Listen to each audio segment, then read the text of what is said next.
Oi, gente, boa tarde. Hoje a gente vai relembrar um pouco sobre o que vocês viram na aula de inflamação aguda. Hoje a gente vai falar um pouquinho sobre a definição, objetivos, sinais cardinais, fases, células envolvidas e mediadores inflamatórios. E eu coloquei um slide mostrando uma lâmina que vocês vão ver na prática, ou até já viram. A sobrevivência de todos os organismos, ela requer a eliminação de invasores estranhos, como agentes infecciosos e tecidos lesados. Então, essas funções, elas são mediadas por uma resposta complexa do hospedeiro, ou seja, pela inflamação. E a gente sabe que o objetivo da inflamação é destruir os agentes agressores. Em relação aos estímulos, a gente vai ter o quê? Infecções, trauma, necrose tecidual e corpos estranhos. A inflamação, vocês até já viram essas duas aulas. Ela pode ser dividida em dois tipos. Tem a aguda e a crônica. A inflamação aguda, que é o que a gente vai focar nessa aula, ela é de curta duração, ela tem um início rápido, caráter destrutivo e ela vai ter uma duração de dias a semanas. Já em relação à inflamação crônica, ela é de longa duração. Ela pode durar de dias a anos. E ela tem um caráter reparador. Agora, a gente vai focar nos sinais cardinais da inflamação. Essa foto, ela é mais ilustrativa. Ela está mostrando todos os 5 sinais. Que no caso, vai ser o calor, rubor, inchaço, a dor e a perda da função. Em relação ao calor, vocês viram sobre a vasodilatação e o aumento do metabolismo celular, que vão ter as trocas de calor. E sobre o rubor, vocês viram novamente a vasodilatação e uma maior concentração celular. Vai ter uma coloração avermelhada, né, que vai estar associada às lesões.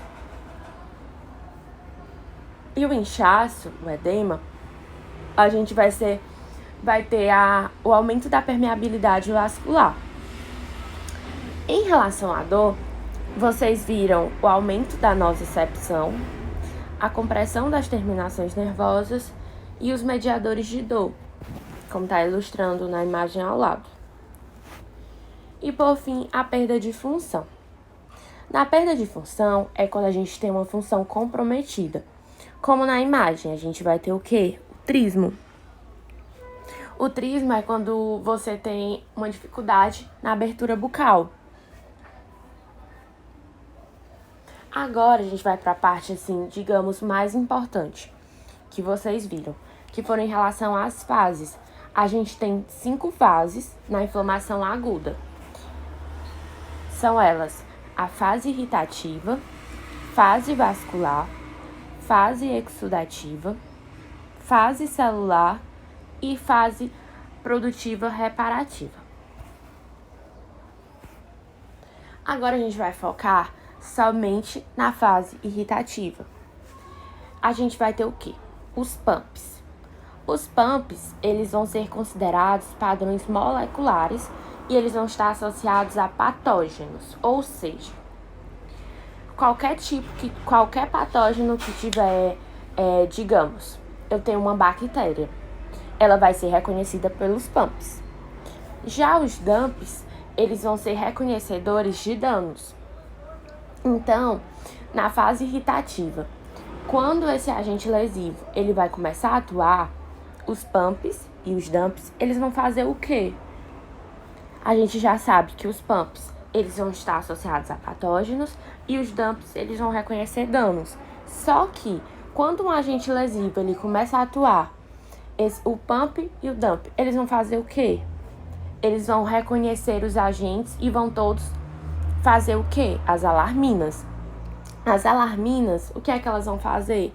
As alarminas é tipo como se elas fossem fiscalizar. Tipo, eita, aqui tem uma inflamação, aqui é uma inflamação. Então, que no caso vai ter o quê? A produção de mediadores.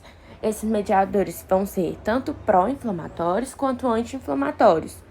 Então, mas vocês viram que o que predomina, assim, que a gente vai mais encontrar nessa fase irritativa, vão ser os mediadores pró-inflamatórios.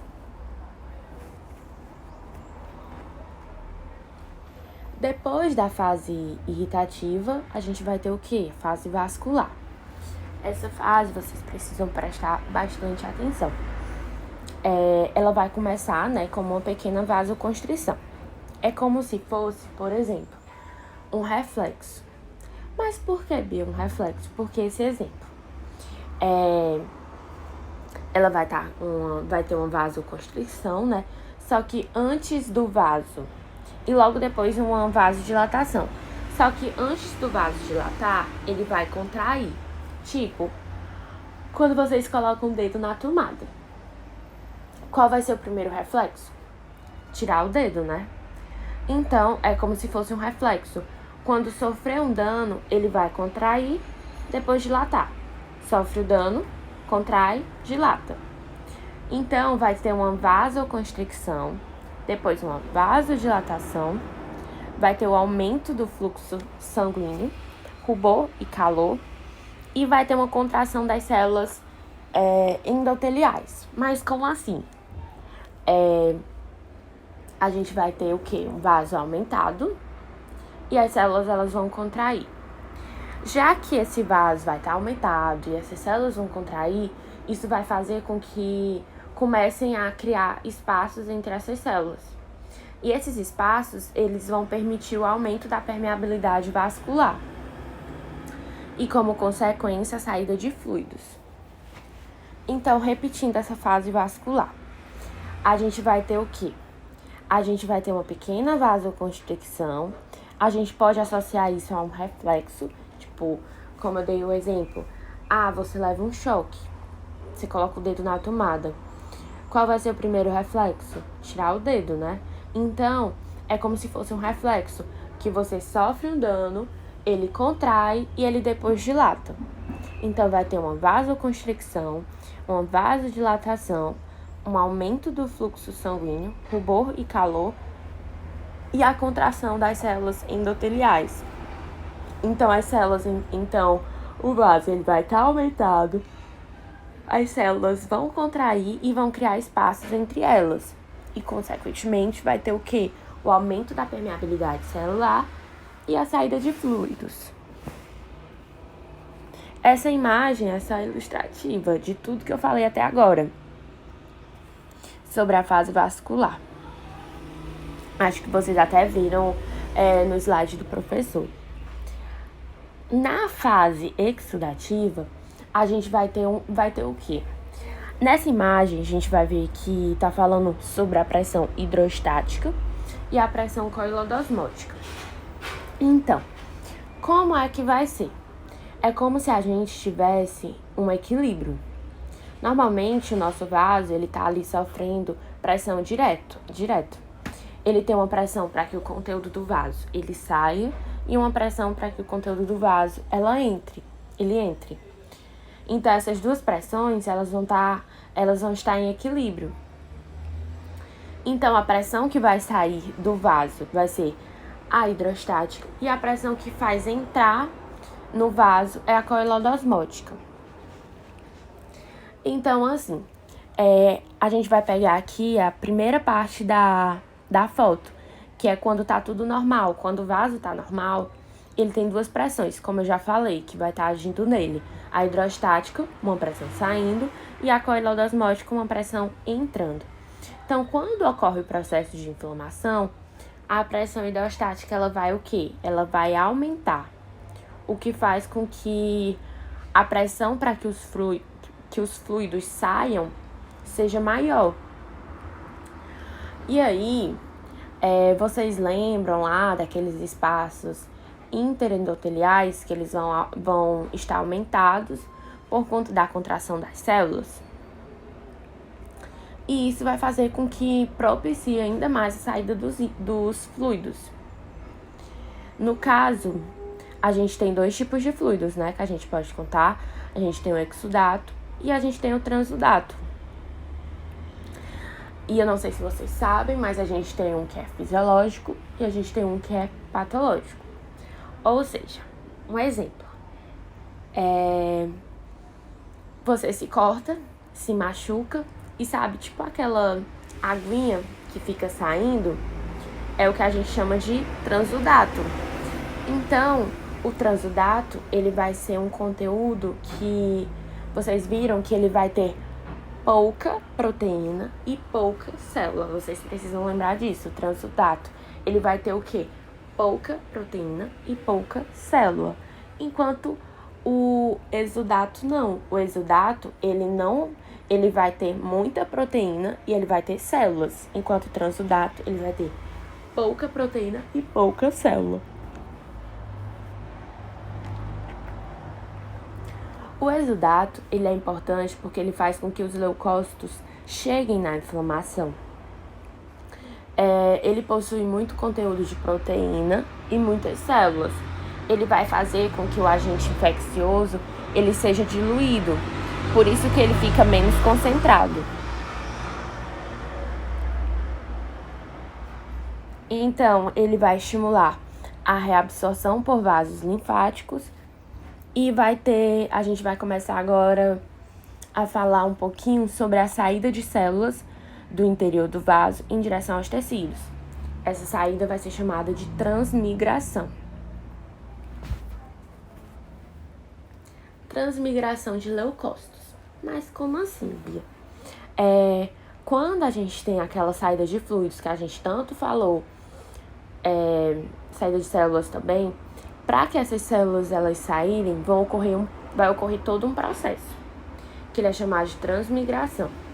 Então, a transmigração é quando a gente vai ter a saída de células do interior do vaso em direção aos tecidos, só que vai ocorrer por meio de 4 processos: marginação, rolamento, adesão e diapedese.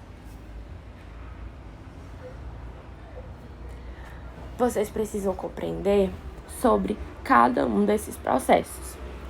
A gente vai focar agora na marginação. Normalmente, no vaso, as células, os leucócitos, eles vão andar no meio. Tipo, vocês imaginam um vaso, imaginam o leucócito. Ele vai praticamente estar no meio. Só que vocês acham que os leucócitos, estando bem lá no meio, eles vão conseguir sair para os vasos? Não, né, gente? Então, eles vão começar a fazer um processo de marginação. Eles vão ir para a margem do vaso para poder ficar mais perto. É como se fosse um acúmulo de leucócitos na periferia dos vasos, que vai ser esse processo de marginação. Então, primeiro, quando a célula chegar na parede do vaso, ela não vai conseguir se aderir fortemente. Ou seja, ela vai se aderir fracamente. É como se ela se aderisse o vaso, soltasse. Adere, aí solta. Adere, solta. Por quê? Porque ela tem uma adesão muito fraca. Esse processo ele é até chamado de rolamento. A professora, quando foi explicar isso pra gente, ela começou a rolar, praticamente rolar assim perto do quadro.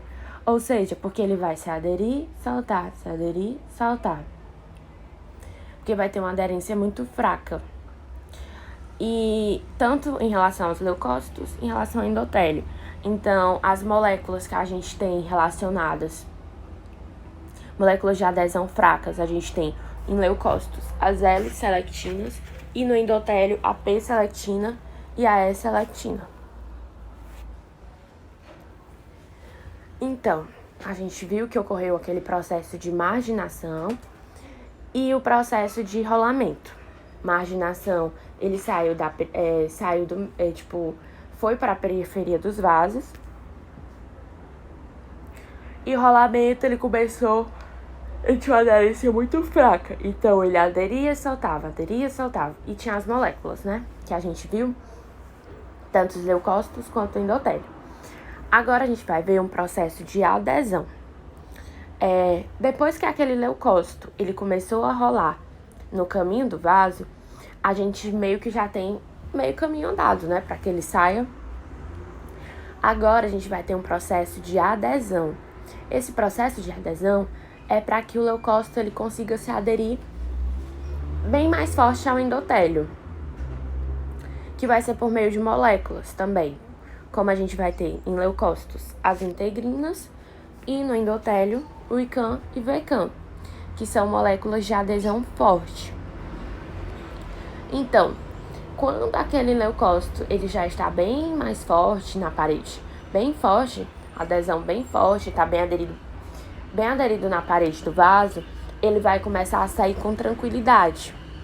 Então, é a partir daí que vai ocorrer o processo de diapedese, que é quando a gente tem a passagem do leucócito do vaso para o tecido. No caso, a gente vai ter outra substância, que vai ser a PECAM. A PECAM, ela vai promover a migração do leucócito para o espaço intercelular. E ela também está relacionada às colagenases. E essas colagenases, elas vão quebrar o colágeno do vaso para que aquele leucócito ele passe. Essa imagem é só ilustrativa, que tem todos esses processos que a gente falou, desde o processo de marginação até o processo de rolamento, de adesão, de apedência. E até as moléculas que a gente viu, daqui dá pra ver que a gente tem a P-selectina, a selectina, a integrina, PECAM. Com o final, né, da fase exudativa, na transmigração, já que as células chegaram no seu local de inflamação, agora elas vão fazer o quê? Elas vão começar a agir, né? Elas vão começar... E a partir daí que vai começar a fase celular, que começa com a chegada das células no local da inflamação. Então, a gente vai ter a ativação dos neutrófilos, principalmente porque os neutrófilos, eles são as principais células mais atuantes, né? Primeira linha de defesa. Então, quando a gente tem a ativação dos neutrófilos, consequentemente, vai ter a produção de metabólitos, dos metabólitos do ácido araquidônico, ou seja, a gente tem as prostaglandinas, tromboxanos, leucotrienos. E a gente sabe que os neutrófilos, eles têm como principal função a fagocitose. Vocês precisam lembrar um pouquinho sobre o que é a fagocitose, como é esse processo, né? Que vai ser um processo que aquele linfócito, que aquele leucócito, ele vai reconhecer a partícula, vai enrolar ela, como se fosse enrolar, e vai formar um vacúolo da fagocitose dentro dela. E depois ela vai degradar, ela vai destruir aquele material que tem dentro dela.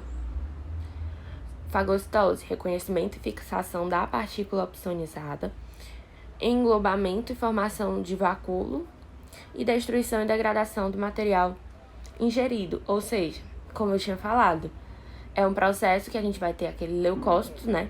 Ele vai reconhecer aquela partícula, ele vai enrolar ela, que ela vai formar um vacúolo de fagocitose dentro dela. Quando ela formar esse vacúolo de fagocitose, ela vai começar a degradar, ela vai destruir aquele material que tá dentro dela.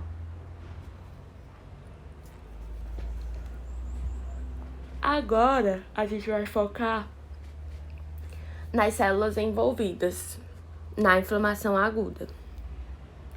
Principalmente, né, o neutrófilo, que é uma célula que pratica a fagocitose, como eu já expliquei, considerada a primeira linha de defesa. Nos laudos, vocês vão ver também os neutrófilos como leucócitos polimorfonucleares. Eles são potencialmente lesivos aos tecidos. Vocês vão lembrar também sobre as espécies reativas de oxigênio, sobre os radicais livres que vocês viram, a etiopatogênese das lesões. Neutropenia, que a neutropenia é quando a gente tem uma diminuição do número de neutrófilos. Então, essa diminuição do número de neutrófilos vai fazer com que o meu corpo ele fique mais suscetível a infecções.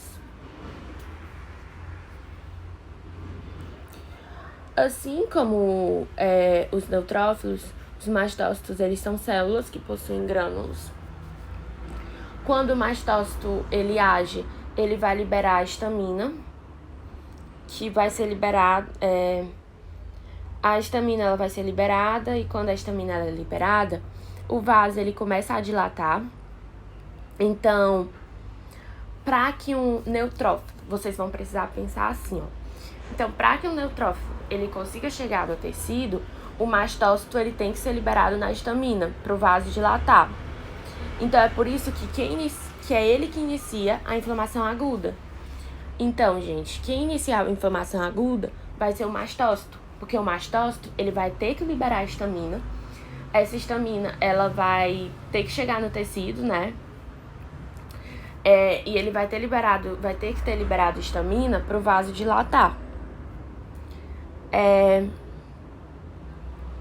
Ele vai atuar na resposta inata, parasitose, alergias, vai estar presente em situações alérgicas e também libera outras substâncias. Os eosinófilos, eles vão ter pouquíssima ou nenhuma capacidade de fagocitose. Eles vão estar mais presentes em relações à defesa contra parasitas. O macrófago, eles vão ser potentes fagócitos, né? Até que o professor Hernando, quando ele deu essa aula pra gente, ele deu um exemplo. Ele falou que, o neutrófilo, ele é como se fosse um soldado e o macrófago, o general. Por quê? Porque o neutrófilo é como se o neutrófilo ele chega primeiro, ele morre primeiro. Porque aí se ele não conseguir resolver, chegam os macrófagos, que aí sim, eles são potentes fagócitos e eles vão conseguir resolver melhor. Os macrófagos, eles participam ativamente na inflamação crônica, que vai ser a próxima que vocês vão ver. E eles vão secretar algumas enzimas bactericidas, por isso eles estão presentes também. E a sua ação ela vai depender da sua ativação. Como mostra na imagem. Na imagem vocês podem ver, macrófagos classicamente ativados, M1, e macrófagos ativados alternativamente, M2. Então, a ação do macrófago vai depender muito de como ele é ativado, porque, digamos, eu tenho um macrófago M1, que não foi ativado ainda, e um M0. Ele vai poder seguir dois caminhos, como eu já falei. Ele pode ser ativado classicamente ou alternamente. O macrófago, quando ele é ativado classicamente, ele vai exercer suas funções clássicas, ou seja, ele vai secretar TNF, IL-1, IL-12, IL-6, que são pró-inflamatórios. E o M2, alternativamente ativado, ele vai liberar o quê? TGF, IL-10, que são citocinas anti-inflamatórias. Coloquei também em relação às plaquetas, que são fontes de mediadores de resposta inata, atuam na coagulação sanguínea, hemostasia. E por fim, na última parte, a gente tem sobre os mediadores inflamatórios. Essa tabela eu coloquei resumidamente o que a gente pode ver sobre os mediadores inflamatórios, relação histamina, principais fontes, mastócitos, basófilos, plaquetas. A gente vai ter como ações vasodilatação, permeabilidade vascular aumentada. As citocinas, principais fontes, a gente tem os macrófagos, células endoteliais, mastócitos, ações, ativação endotelial local, febre, dor, resistência vascular, cininas, plasma, né? A gente vai ter permeabilidade vascular aumentada, contração do músculo liso, vasodilatação. Então,